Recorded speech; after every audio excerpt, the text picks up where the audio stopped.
Pozdravljene, spoštovani gledalke in cenjeni gledalci. Slovenija je ena redkih držav, ki nima uveljavljene dvostopenjske lokalne samouprave.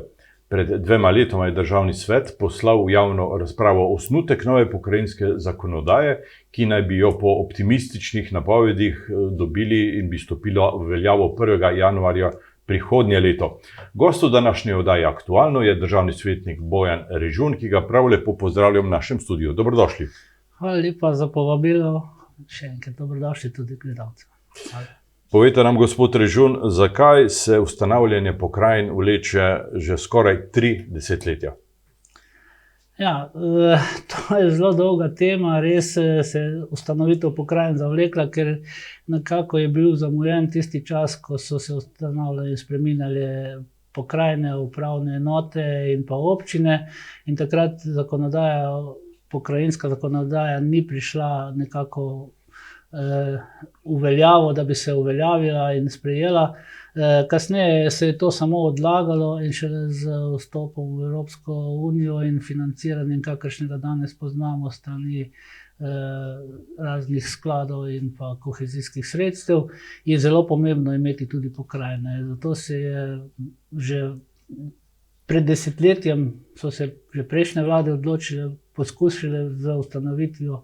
Najbližje smo bili nekje leta 2008, vendar tudi takrat ta zakonodaja ni bila sprejeta, ker je potrebna dvotretjinska večina v parlamentu.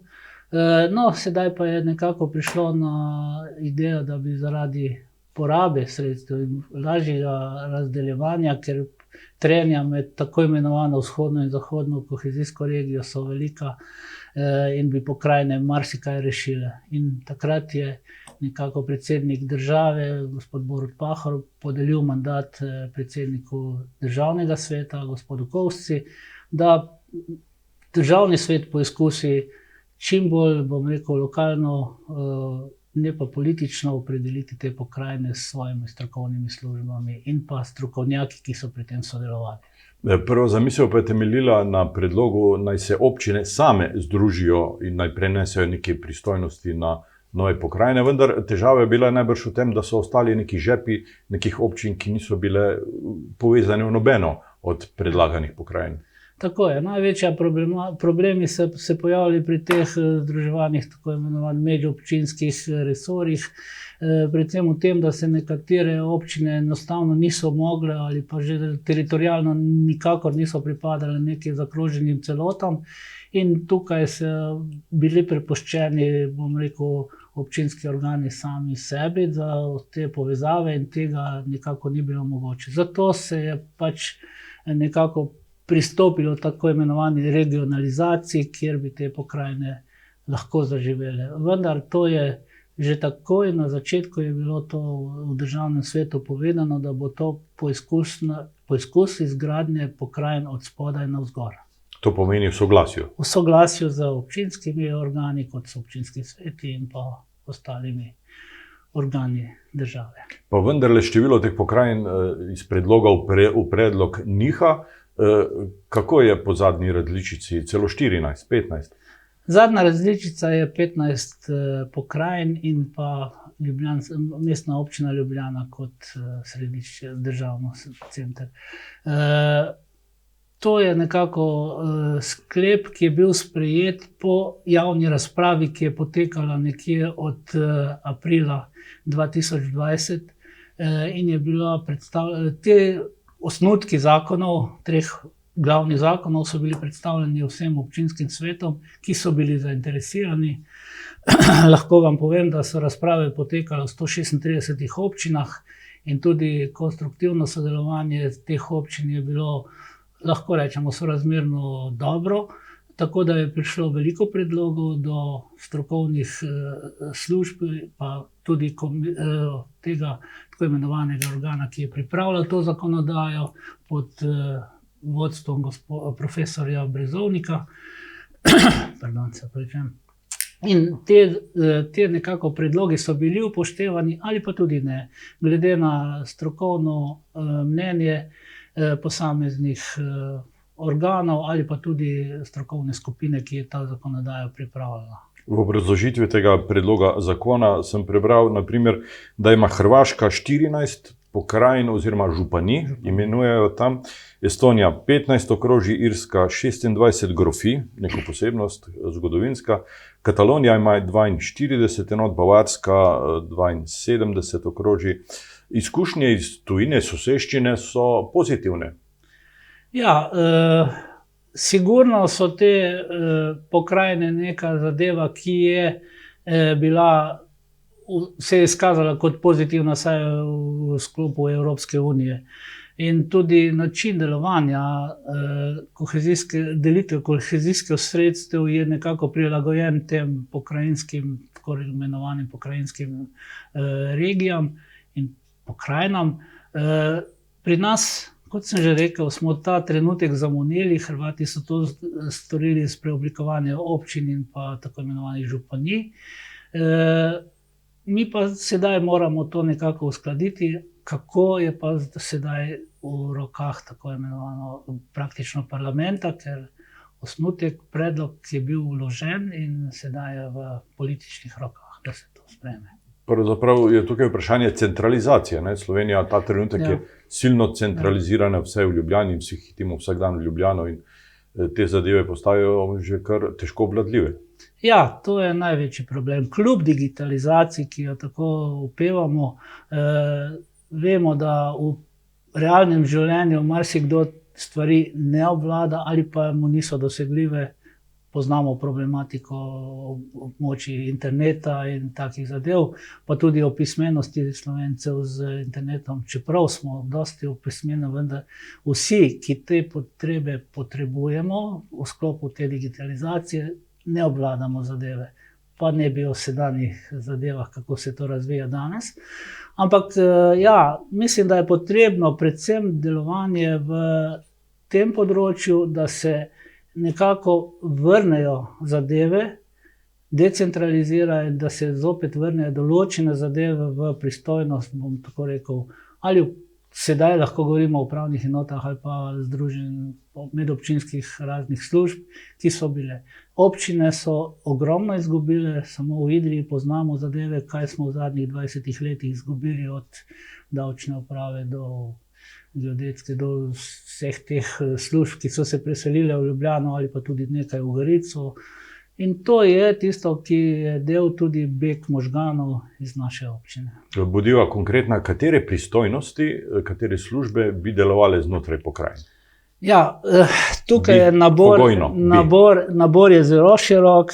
Če si pogledamo samo ta zakon, predlog zakona o pokrajinah, bi predvsem področje gospodarskega razvoja, energetski koncepti, struktura kmetijske politike, stanovanjski programi, zemljiško-knjižna politika, varstvo okolja, predvsem te zadeve, delno tudi šolstvo in šport, potem sekundarno zdravstveni nivoji bi se nekako regijsko porazdelili in pa predvsem kulturne dejavnosti in zaščite pokrajine narave, to se pravi tudi okoljske problematike.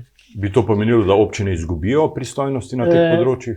Ne, občine že danes praktično imajo zelo malo pristojnosti na tem področju, ker vemo, da vsi organi ali pa agencije delujejo ali v Ljubljani ali v Gorici. Poznamo te zavode, ki so nekako meritorni, da nam krojijo našo politiko in mislim, da bi s tem lahko prišli do hitrejših rešitev. Ne samo, da bi za isto poti bile, ampak bi se skrajšale s tisto, ki je zadnja, to se pravi ministrstvo. Te pristojnosti bi se prinašale na pokrajine. Kaj pa sredstva, denar? Kdo bi zagotovil sredstva za funkcioniranje teh služb? To je zdaj zakon o financiranju pokrajin je tudi opredelil ta sredstva. Pri nekako v tistem prvem osnutku je bilo zdaj podano, da bi bilo to nekaj čez 180 milijonov evrov, vendar to zajema predvsem delovanje tega in pa s predpostavko, da se določene službe prerazporedijo iz ministrstva v pokrajine, iz agencij v pokrajine in tako tudi z ljudmi, ki se prenesejo in financiranje normalno se prenese z njimi. Ne. In upravna enota v Idriji, na primer, bi postala del regijske uprave. Tako je. nekako ni še definirano, kako bi se to uredilo, ampak te neke pristojnosti upravnih enot se prenašajo tudi na regijo. Tako da neka subsidiarnost tega območja je, da prihaja nekaj od zgoraj navzdol, pa tudi od spodaj navzgor iz občin se določene zadeve prenašajo na pokrajine in pokrajine so tisti, ki so merodajni, neki umestni organ povezava med državo, centralno državo in pa občinami. Idrija bi po vseh projekcijah sodila pod Goriško ali pod severno-primorsko pokrajino. Tukaj okrog tega imena je nekaj različnih pogledov. Ja, moram povedati, da že v razpravi, ki je bila podana, da je to Goriška pokrajina. Na našem občinskem svetu smo že leta 2020 predlagali, da se to ohrani tako imenovano sedanjo regijsko ime Severno-primorsko Goriška pokrajina, saj tako. Vendar pa so tudi v zadnjem predlogu ostali pri pokrajini Goriška. Na predlog našega župana, ki smo se tudi udeležili skupaj z njim te predstavitve v Ljubljani v juniju, smo dodali tudi amandma, ki pa ni bil upoštevan, ker pač utemeljitev je bila, da je to še čas, da je že malo premalo časa, čeprav amandma smo pravočasno vložili in nekako tudi drugi župani ne izražajo preveč naklonjenosti samo imenu Goriška. Da pa ne izključujejo. Pokrajina bo imela pokrajinski sedež pokrajinskega parlamenta, bo imela svet pokrajine, še nekaj... In svet občin. In svet občin. Bo kaj od tega prišlo tudi v Idrijo? Pokrajinski svet naj bi bil sedež imel po tem predlogu v Idriji. Kaj to pomeni za to lokalno skupnost? To so pač pristojnosti pokrajinskega sveta, to je pač, bi rekel, nekako vodilni organ poleg tistega tako imenovanega pokrajinskega parlamenta, ki bi bil nekje v Novi Gorici, in bi bil pristojnosti sveta so pač opredeljene z spremembo zakonodaje, ki pa zopet ni dokončno dorečena. Pristojnosti zakonodaje se spreminjajo. Zakonodaja bo prav gotovo problem, trši problem, saj je potrebna dvotretjinska večina v državnem zboru, v parlamentu. Ob tem glavnem zakonu o pokrajinah pa bo potrebno spremeniti tudi vrsto drugih zakonov, ki se vsak na svojem področju dotikajo občin in organizacije lokalne samouprave. Jaz sem jih preštel skoraj 200, drži? Ja, drži. Ker v tej knjižici, ki je bila znana nekje junija 2020, ki so jo tudi dobili občinski sveti v obravnavo, je že takrat bilo opredeljeno skoraj 160 sprememb podzakonskih aktov.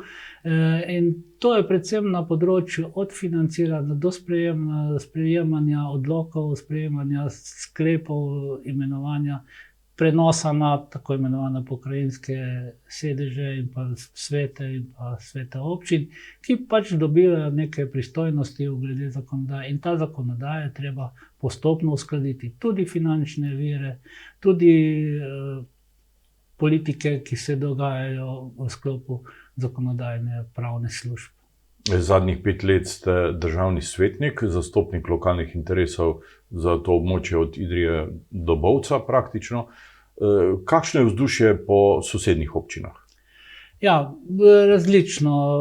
Predvsem kontakti z župani, ki so imeli te razprave na občinskih svetov, so pokazali, da so predvsem interesi posameznih občin različni. Sigurno je interes občine Bovec drugačen, kot je interes Kobarida ali pa Tolmina ali pa Idrije in Cerkna, glede na svojo lokacijo, razvojitost in predvsem dostopnost, lahko tudi temu rečemo, vendar pa vsi nekako stremijo do temu, da nekaj je treba storiti, ker drugače trenutno se kaže, da dostop do Ljubljane ne da je nemogoč, ampak glede na vse zakonodajno-pravne postopke je zelo otežen in dolgotrajen. Predvsem to.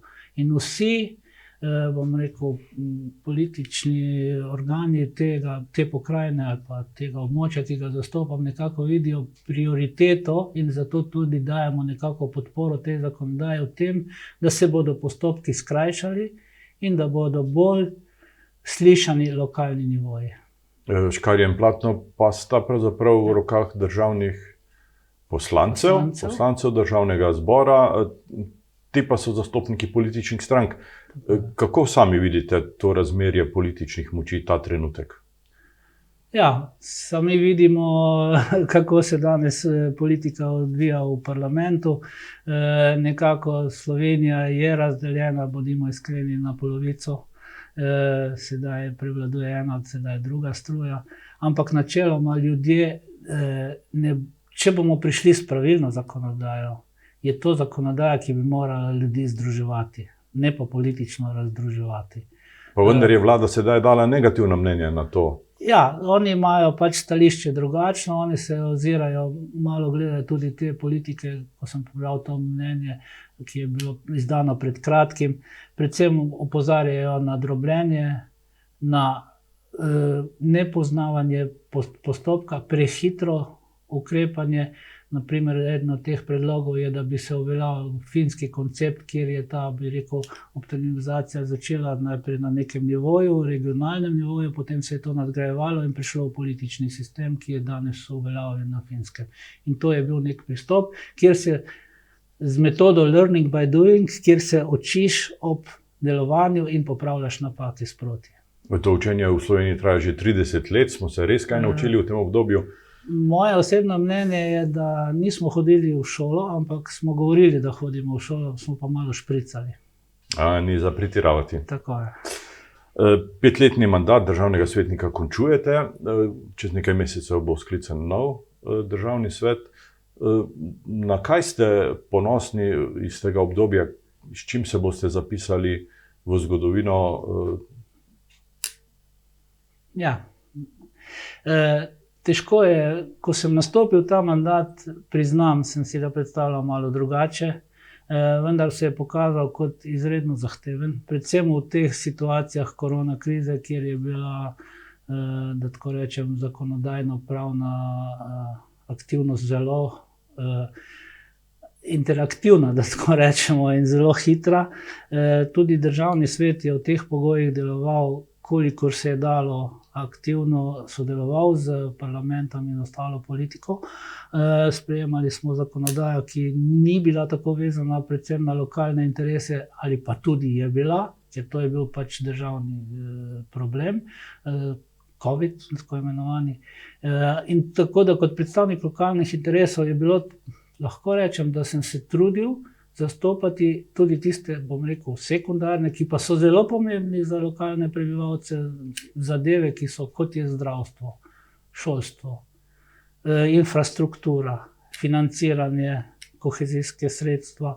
To so bili tisti podatki, ki jih kot državni svetnik sem lahko posredoval organom, ki so bili zainteresirani, od razvojnih agencij do županov, do občinskih svetov, vendar pa ta dvozajemnost mora biti, z nekaterimi sem sodeloval boljše, z nekaterimi niso imeli toliko interesa, ker so reševali po drugih poteh, ampak to je način, ki ga človek sprejme, ponudi pa možnost sodelovanja. In mislim, da ta državni svet po 5 letih gledam drugače, mora biti, kot sem ga pred 5 leti.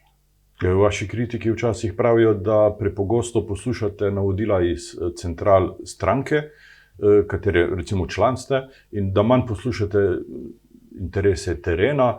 Kako je v vašem primeru? Lahko vam povem, da sem marsikdaj, če spremljate moje glasovanje in glasovanje stranke v parlamentu, katere naj pripadam, je bilo tudi diametralno.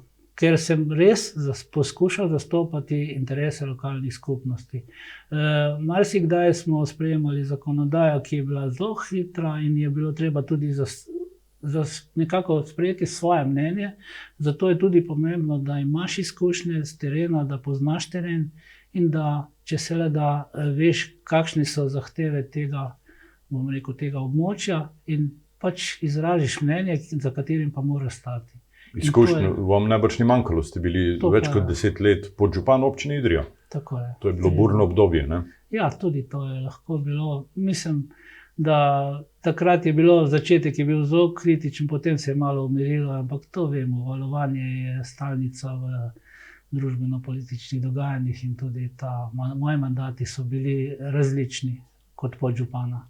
Ampak mislim, da sem dobil prepotrebne izkušnje, ki jih pač v državnem svetu potrebuješ. Bojan Režun, hvala lepa za ta pogovor, za obisk v našem studiu. Želim vam, da bi kot upokojenec se znali tudi malce ustaviti, odpočiti in da bi te izkušnje znali komu tudi naprej prenašati. Hvala za obisk. Hvala tudi za povabilo in srečno. Vam, spoštovani gledalke in cenjeni gledalci, pa hvala za pozornost in srečno.